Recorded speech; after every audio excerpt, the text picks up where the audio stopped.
Pada sore hari ini, KPK akan menyampaikan pengumuman dan penahanan tersangka terkait dengan dugaan tindak pidana korupsi berupa suap di dalam pengurusan perkara di Mahkamah Agung.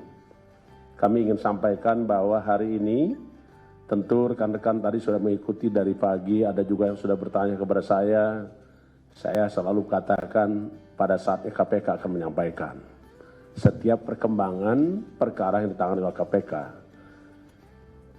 Sore ini kami sampaikan terkait dengan perkembangan perkara pengurusan perkara di Mahkamah Agung. Sebagaimana kita ketahui bahwa KPK telah melakukan penyidikan perkara tindak pidana korupsi berupa suap di dalam pengurusan perkara di Mahkamah Agung. Dalam rangkaian penyidikan perkara tersebut, tersangka SD sudah kami sampaikan sebelumnya, dan kawan-kawan kurang lebih ada 13 orang sudah dilakukan penahanan oleh KPK. Dan KPK hari ini kembali menemukan adanya bukti yang cukup, dugaan telah terjadi suatu tindak pidana korupsi dalam pengurusan perkara di Mahkamah Agung. Langkah yang dilakukan oleh KPK adalah meningkatkan perkara tersebut ke tahap penyidikan dan menetapkan serta hari ini kita umumkan salah satu tersangka atas nama EW, Hakim Justisial Panitera Pengganti di Mahkamah Agung Republik Indonesia. Sebagaimana tadi kami sampaikan, ada 13 orang tersangka yang sudah lakukan penahanan sebelumnya.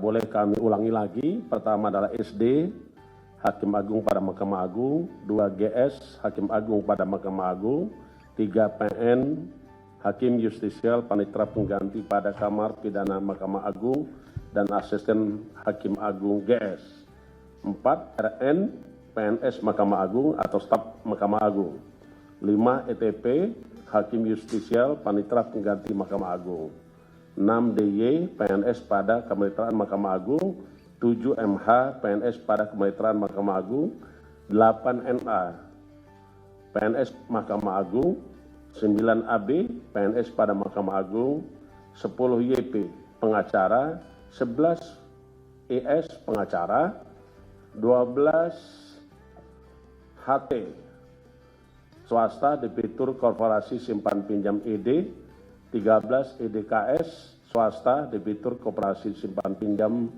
ED. Seluruhnya sudah dilakukan penahanan sebelumnya. Untuk kebutuhan dalam rangka kepentingan penyidikan, maka tim penyidik hari ini melakukan penahanan terhadap tersangka EW selama 20 hari pertama, dimulai tanggal 19 Desember 2022 sampai dengan tanggal 7 Januari 2023, dilakukan penahanan di Rumah Tahanan Negara KPK pada Gedung Merah Putih.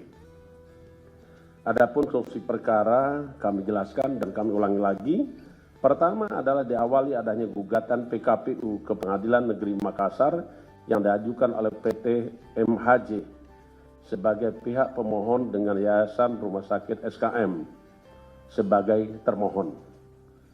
Selama proses persidangan sampai dengan agenda pembacaan putusan, Majelis Hakim kemudian memutuskan bahwa Yayasan Rumah Sakit SKM dinyatakan valid dengan segala akibat hukumnya. Selanjutnya atas putusan tersebut, pihak Yayasan Rumah Sakit SKM mengajukan upaya hukum kasasi ke MA, yang salah satu isi permohonannya agar putusan di tingkat pertama ditolak dan memutus Yayasan Rumah Sakit SKM tidak dinyatakan valid.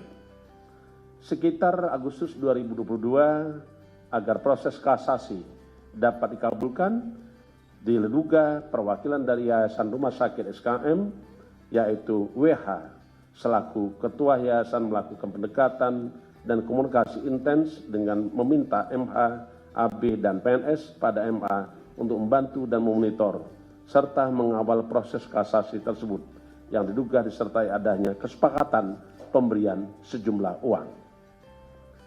Sebagai tanda jadi kesepakatan, diduga ada pemberian sejumlah uang secara bertahap hingga mencapai lebih kurang 3,7 miliar kepada EW yang menjabat Hakim Justisial sekaligus Panitera Pengganti pada Mahkamah Agung RI yang diterima melalui MH dan AB sebagai perwakilan sekaligus orang kepercayaannya. Untuk serah terima uang diduga dilakukan selama proses kasasi yang berlangsung di Mahkamah Agung Republik Indonesia. Adapun pemberian sejumlah uang tersebut diduga untuk mempengaruhi isi putusan. Dan setelah uang diberikan, maka putusan kasasi yang diinginkan dari WH dikabulkan dan isi putusan menyatakan rumah sakit SKM tidak dinyatakan valid. Keenam, para tersangka disangkakan melanggar.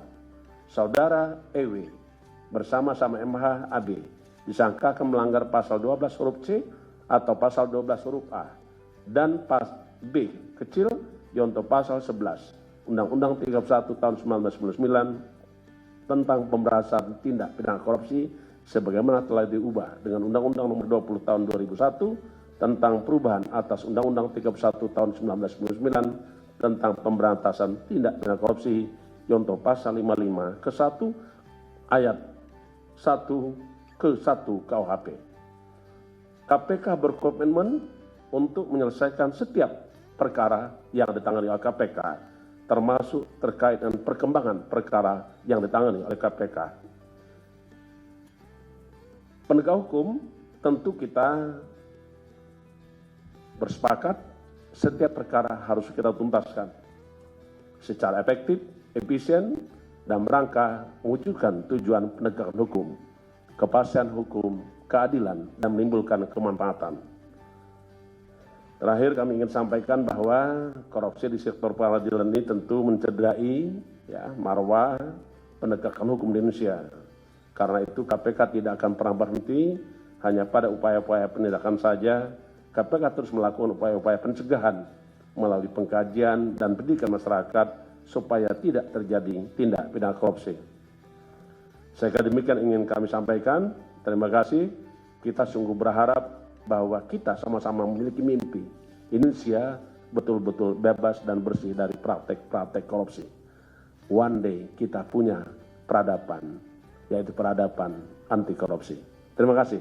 Wassalamualaikum warahmatullahi wabarakatuh. Om Santi Santi Santi Om.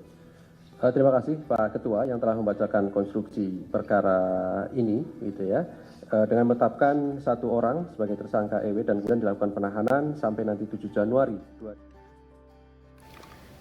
Ya pemirsa, tadi adalah update dari perkembangan terkini kasus dugaan pengurusan atau kasus dugaan suap dalam pengurusan perkara yang melibatkan beberapa nama Hakim Agung. Kali ini Hakim Justisial Kamar Perdata Mahkamah Agung juga ikut terseret menjadi salah satu tersangka.